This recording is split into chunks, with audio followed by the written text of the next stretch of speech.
Assalamualaikum warahmatullahi wabarakatuh. Hi there. In this video, we are going to be talking about discourse analysis of the second part because we have studied the first part in the previous video. Let's start with the definition of discourse analysis. Discourse analysis is the study of language in text and conversation. In other words, it is the study of written and spoken language. We have talked about text or the written language in the previous video, and in this video, we are going to be talking about conversation or spoken language. Let's start with the conversation analysis. A conversation is an activity in which two or more people take turns at speaking. Typically, only one person speaks at a time, and there tends to be avoidance of silence. But this is not true in all situations or societies. Let's look at the following example. A conversation between A and B. Here, a small red square bracket is used to indicate a place where simultaneous or overlapping speech occurs. In this conversation, A and B try to talk at the same time, and A stops until B has finished.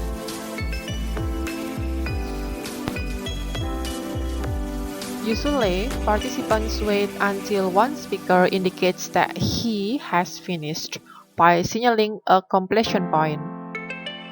How do speakers mark their turns as complete or finished? By asking a question, by pausing at the end of a completed syntactic structure like a phrase or sentence, or by using eye contact. Turn-taking. Research has shown different expectations of conversational style and different strategies of participation in conversation. For example, rudeness, if one speaker cuts in on another speaker. Shyness, if one speaker keeps waiting for an opportunity to take a turn and none seems to occur. The participants characterized as rude or shy in this way may simply be adhering to slightly different conventions of turn-taking. One strategy which may be overused by long-winded speakers or speakers who are used to holding the floor like some politicians or maybe professors is designed to avoid having normal completion points occur. By avoiding the use of pauses at the end of a sentence, making their sentences run on by using connectors such as and then, so, but, etc. Placing pauses at points where the message is clearly incomplete, usually by filling the pause with hesitation markers such as or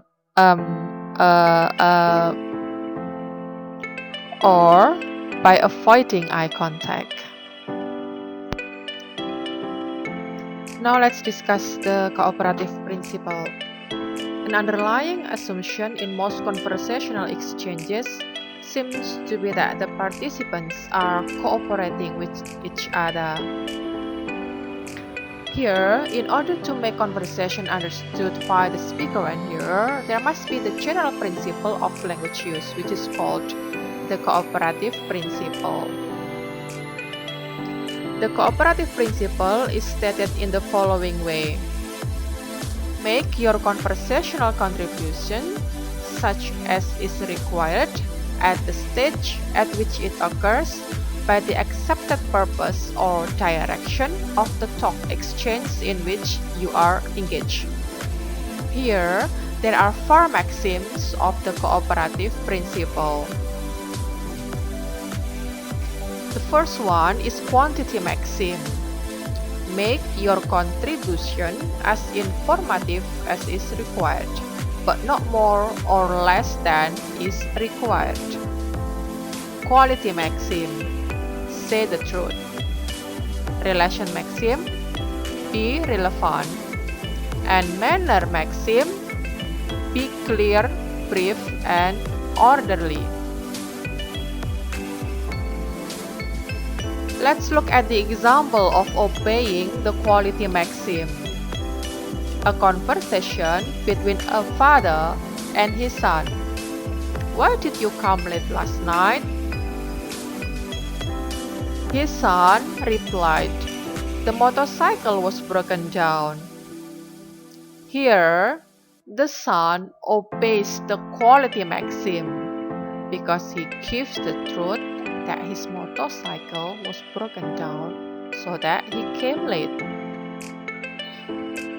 However, we should also know that maxims might be violated.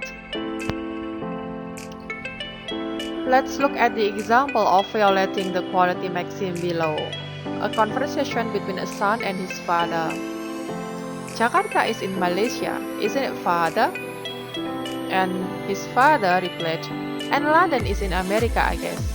In this example, father's reply violates the maxim of quality because he suggests false answer.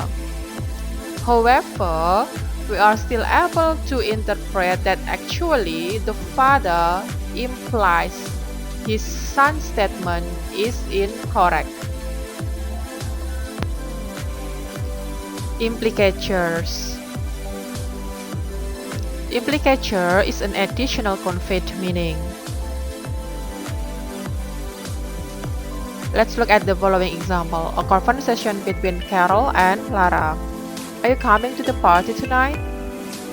Lara replied, I've got an exam tomorrow. Here, although Lara's statement is not an answer to Carol's question because she does not say yes or no, but Carol is still able to interpret the statement as meaning no. Therefore, in this case, Lara's answer is not simply a statement about tomorrow's activities. It contains an implicature or an additional conveyed meaning concerning tonight's activities. Hedges. Hedges refer to words or phrases used to indicate that we are not really sure that we are saying is correct or complete.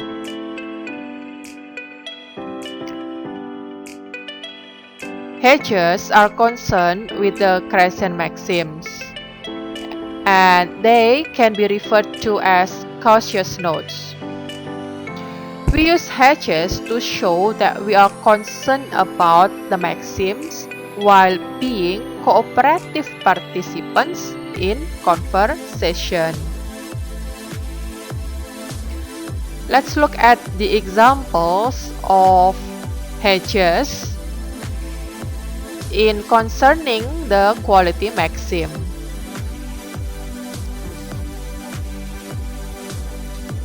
Short of, kind of, as in his hair is kind of long. So we can use short of or kind of as hedges on the accuracy of our statement.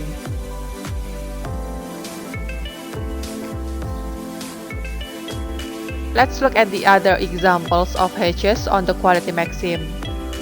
As far as I know, correct me if I'm wrong. I'm not absolutely sure, but possibly, likely, I think, I feel, may, or could happen, etc. Now let's look at the examples of hedges to concern the quantity maxim. As you probably know, Cut a long story short, I won't bore you with all the details. And the examples of Hedges to concern the relation maxim. Anyway, oh, by the way, and to concern the manner maxim, we are able to say, I'm not sure if this makes sense, but so these are the examples of hedges. That's it for this video. Thanks so much for watching. Wassalamualaikum warahmatullahi wabarakatuh.